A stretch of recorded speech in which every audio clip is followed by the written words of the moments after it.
जरा अपनी शर्ट को ध्यान से देखिए। हजारों छोटे छोटे धागे एक दूसरे के ऊपर नीचे गुंथे हुए, बिल्कुल मजबूती से जुड़े हुए। आज बड़ी बड़ी इलेक्ट्रिक फैक्ट्रियां ये काम सेकंडों में कर देती हैं। लेकिन हजारों सालों तक हमने ये काम सिर्फ लकड़ी, लीवर और फिजिक्स के दम पर किया। बिजली आने से पहले वो मशीनें किसी इंजीनियरिंग चमत्कार से कम नहीं थीं। वो किसी कोड पर नहीं बल्कि एक रिदम पर चलती थी। आज हम इनकी मैकेनिक्स को समझेंगे। और कपड़ा बुनने से पहले एक समस्या है, कच्ची रुई बहुत कमजोर होती है। अगर आप इसे खींचेंगे तो ये तुरंत टूट जाएगी। मजबूत धागा बनाने के लिए आपको दो काम एक साथ करने होंगे, इसे ऐंठना और खींचना। यही काम आता है स्पिनिंग व्हील, या जिसे हम भारत में चरखा कहते हैं। यह मशीन पूरी तरह गियर रेशियोज के सिद्धांत पर काम करती है। हम इस बड़े पहिए को हाथ से घुमाते हैं। यह एक बेल्ट के जरिए एक छोटी सुई यानी स्पिंडल से जुड़ा होता है। क्योंकि मुख्य पहिया इतना बड़ा है और स्पिंडल इतना छोटा, हाथ का एक धीमा चक्कर स्पिंडल को हजारों बार घुमा देता है। इस मोशन को देखिए। स्पिनर रुई को घूमते हुए स्पिंडल की नोक से जोड़ता है। घूमते ही ये रेशों को पकड़ता है और उन्हें जबरदस्त तरीके से ऐंठता है।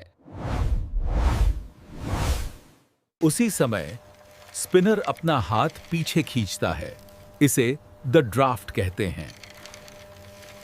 पीछे खींचने से हम रेशों को पतला करते हैं और घुमाने से हम उन्हें लॉक कर देते हैं।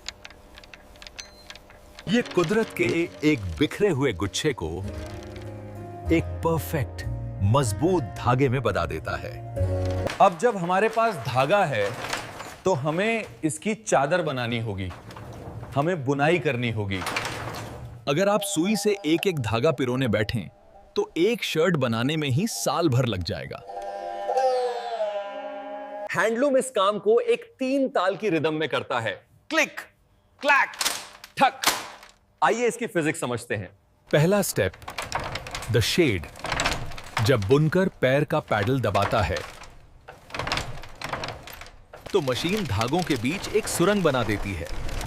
हमें हाथ से ऊपर नीचे नहीं करना पड़ता, मशीन ने दरवाजा खोल दिया। दूसरा स्टेप, द पिक। यह है इस ऑपरेशन का सबसे तेज खिलाड़ी, द फ्लाइंग शटल। जैसे ही डोरी खिंचती है, ये शटल गोली की रफ्तार से उस सुरंग के पार निकल जाती है, अपने पीछे धागा छोड़ते हुए। यही वो आविष्कार था जिसने इंडस्ट्रियल रिवॉल्यूशन की शुरुआत की। इसने बुनाई को 10 गुना तेज कर दिया। तीसरा स्टेप, द बीट। आखिर में धागे को लॉक करने के लिए हम इस भारी रीड को आगे मारते हैं। ये घर्षण ही कपड़े को जोड़कर रखता है।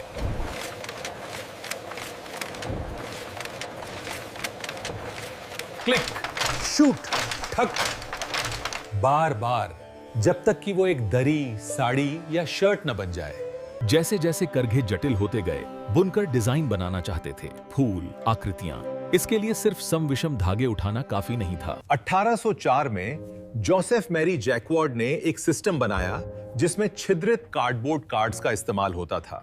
अगर छेद होता तो एक हुक आर पार जाकर धागा उठा लेता। अगर छेद नहीं होता तो धागा नीचे रहता। छेद है या नहीं, चालू या बंद, 1 या 0। यह सिर्फ एक करघा नहीं था, यह दुनिया का पहला बाइनरी कंप्यूटर प्रोग्राम था।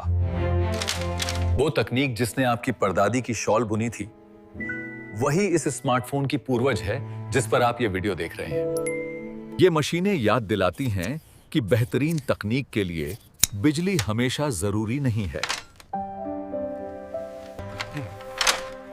बस चाहिए फिजिक्स की एक होशियार समझ और थोड़ा सा सब्र। अगली बार शर्ट पहनते वक्त उस ताल को याद रखिएगा, वो धागे की ऐंठन और वो करघे की चोट। अगर आपको पुरानी इंजीनियरिंग का ये वीडियो पसंद आया तो सब्सक्राइब बटन जरूर दबाएं। और कमेंट में बताएं अगली बार हम किस मशीन को समझें, स्टीम इंजन या विंडमिल। मुझे जरूर बताएं।